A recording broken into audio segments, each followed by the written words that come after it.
Hello everyone, I'm William Seahorn and I want to thank you for tuning in this evening for the first episode of Sports Talk. I'm your host, William Seahorn, and I want to start with the top 20 right now. And we have at number 1 in the college football playoff rankings, we have the LSU Tigers, the only team to beat the Crimson Tide of Alabama. They have Arkansas coming up, which should not be even a close contest. Number 2 is Ohio State. They will take on the Penn State Nittany Lions coming up this weekend.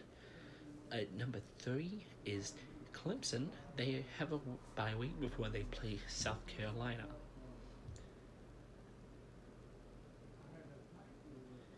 At number 4 is Georgia. They take on Texas A&M Saturday.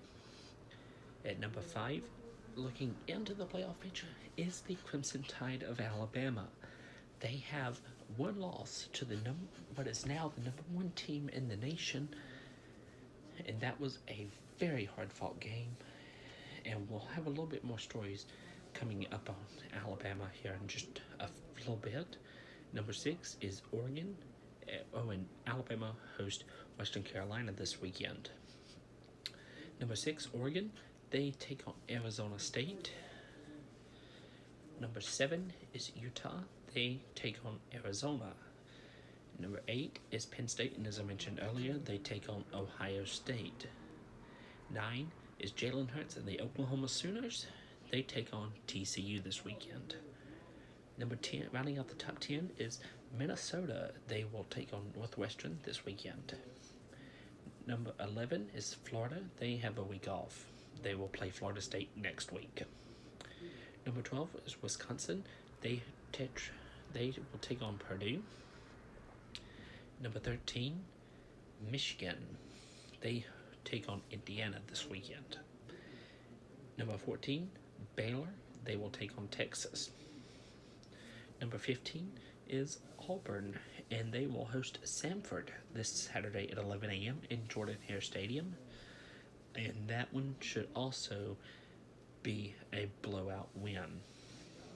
Number 16 is Notre Dame, and they will take on Boston College this weekend. Number 17, Iowa, and they will take on Illinois. Number 18 is Memphis, and they will take on South Florida. Number 19, Cincinnati, and they will take on Temple.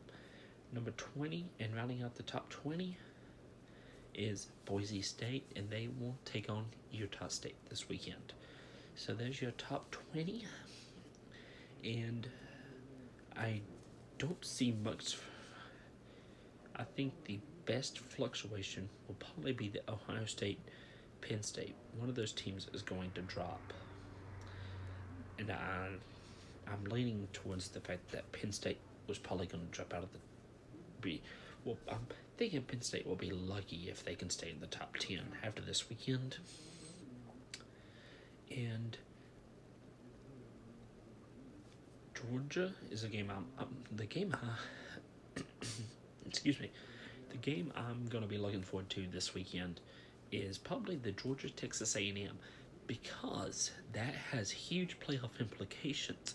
If Texas A&M can beat Georgia, then we will likely see Alabama get in the top 10.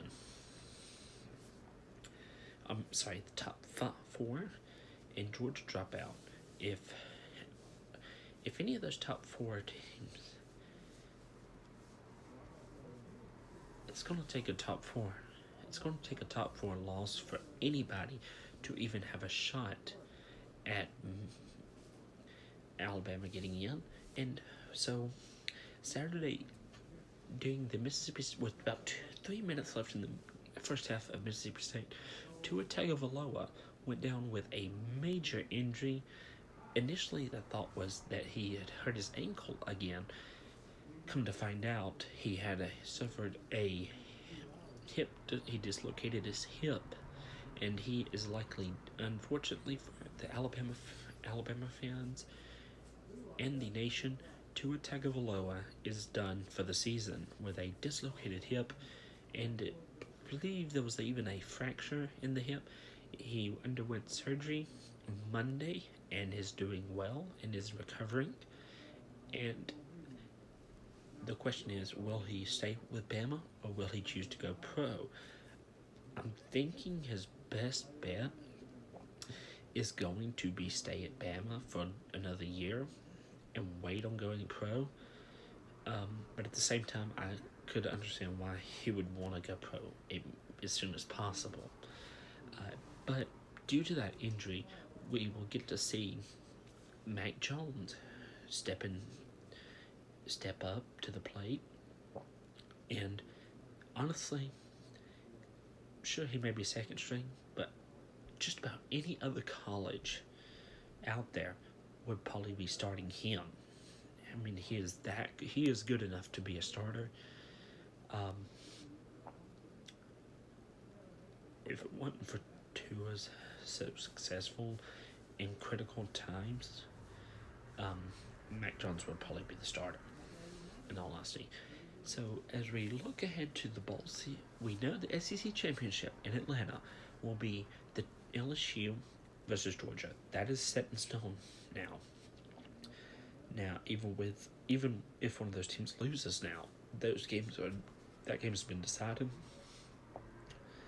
But let's look to the postseason, to the bowl season, and particularly the New Year bowls. So the Fiesta Bowl and the Chick-fil-A Peach Bowl are going to be semifinal playoff games. And right now, the Fiesta Bowl will be Georgia. If the playoffs were held today, it would be Georgia LSU for the Fiesta Bowl playoff semifinal. Ohio State Clemson for the other semifinal. The winner of those two games would face each other. Outside of that, in New Orleans, the Sugar Bowl is the game everybody's been wanting. But the only problem is they've wanted it with Tua, and that's not going to happen now, unfortunately. But the Crimson Tide and the Sooners is what we're looking at now for that Sugar Bowl. For the Rose Bowl in Pasadena, we're looking at a Penn State-Oregon matchup. That would be a interesting matchup, I do believe. The Orange Bowl would probably get Minnesota, Virginia Tech, is what we're thinking right now. And then the Cotton Bowl, Utah versus Memphis. So out of all those, Georgia, LSU, Ohio State, Clemson, Alabama, Oklahoma. So I would say the best games would be the Sugar, Fiesta, Peach. And depending on what you want, what you enjoy, if you like offensive, then I would advise probably the Rose Bowl. If you like defensive, I would probably go Sugar or Fiesta Bowl as being the best bowl games. And of course, so that's pretty much all I have for this episode. I want to thank you for tuning in, and I hope you have a wonderful week, and we will be back next week. Bye.